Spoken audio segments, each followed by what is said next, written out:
We have our channels of communication, but we prefer to do democracy instead of just talking and leaking in attempts to undermine any positive and promising peace initiatives. The Minsk process was the talks between Russia and Ukraine with the mediation from France and Germany, as they believe. Now we don't see any mediation possible from France or Germany. Macron made a very aggressive statement today, saying that the only problem with Ukraine is Russia and its demands, saying that Russia is pursuing a strategic confrontation with the Europeans, that Europe must prove that they will never surrender in the face of a threatening force.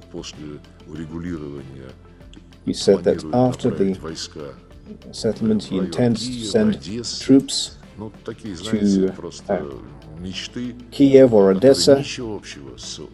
Those are just pipe dreams that have nothing to do with a real prospect for a peace settlement. Russian Foreign Minister Sergey Lavrov delivered strong remarks on Tuesday, sharply criticizing European countries for what he called their repeated failures in resolving the ongoing Ukrainian conflict. And the provisions of Trump's plan are fundamentally and primarily based on the detailed understandings and agreements that were reached and established in Anchorage at the important Russian-American summit meeting that took place in August of this year.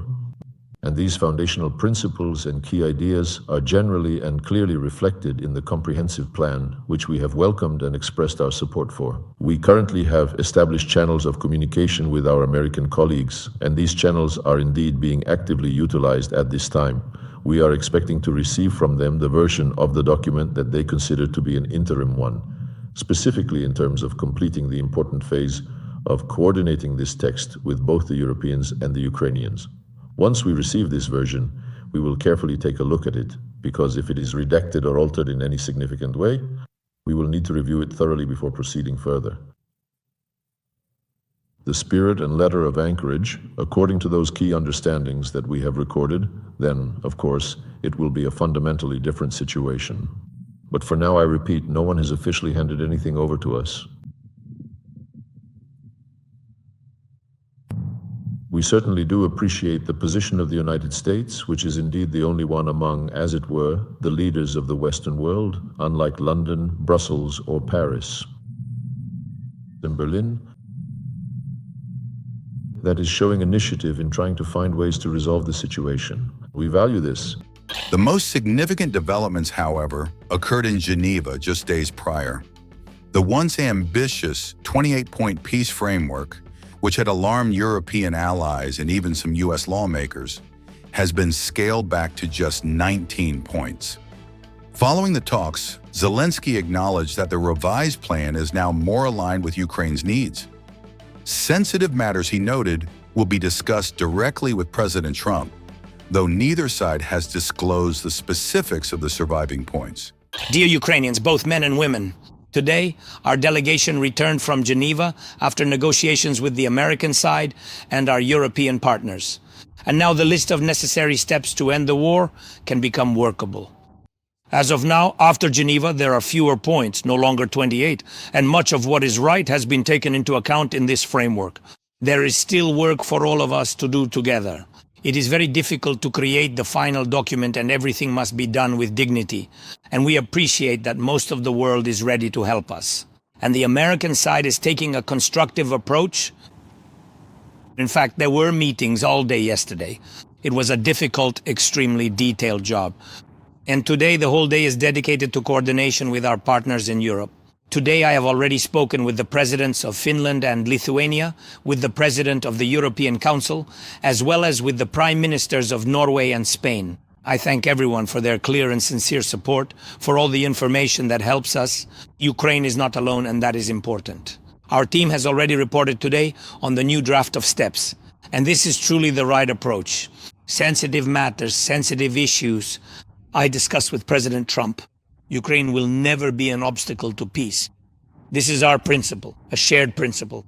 And millions of Ukrainians are counting on and deserve a just peace. We will do everything for this. We are ready to work as quickly as possible. And we also understand how many interests surround Ukraine.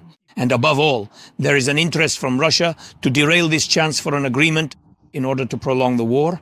We see which interests are intertwined and who is working hard to weaken our position, Ukraine's position, spreading disinformation and trying to intimidate our people.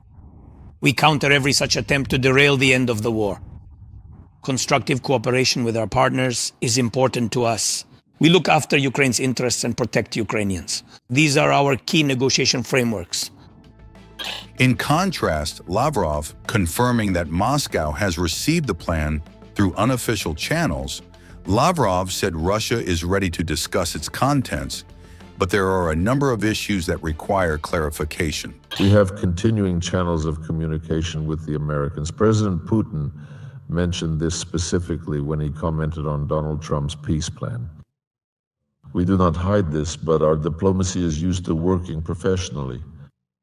And professional diplomacy, as I mentioned a bit earlier in our discussion, is fundamentally about not leaking, disclosing, or allowing any sensitive or confidential information to slip out or become public knowledge before a final formal agreement is officially reached between all parties involved. But those who represent diplomacy and politics in Europe, such as those that often act in a manner that is completely contrary to expectations. And the purpose of these leaks, constant speculation and spreading of rumors, is only one. In this case, the goal is to undermine Donald Trump's initiative, specifically the part that reproduces the understandings reached in Anchorage. They don't particularly try to hide this. We want to act as is customary for employees of foreign affairs agencies. To negotiate confidentially before announcing what you have agreed upon. Any other approach means exposing useful initiatives to the risk of being attacked by those who would like to undermine them. Our approach is different. As I have already said, there are channels, but we prefer to engage in actual diplomacy rather than just talking for the sake of provoking and undermining various positive and promising initiatives. We are not rushing our American colleagues. We waited a very long time after Anchorage. We spoke with them, simply reminding them that we remain committed to those understandings. And it's good that they finally put forward this initiative, the Donald Trump plan, confirming their commitment to the Anchorage understandings. To what extent they will defend their position and how well they can resist attempts to lead them astray, we do not yet know. We expect that when the United States determines that its ongoing and comprehensive consultations with the Ukrainian regime and the Europeans are complete, they will inform us. Thank you for participating. Did I not answer something? No, the very fact of negotiations in Abu Dhabi is not confirmed. I answered you.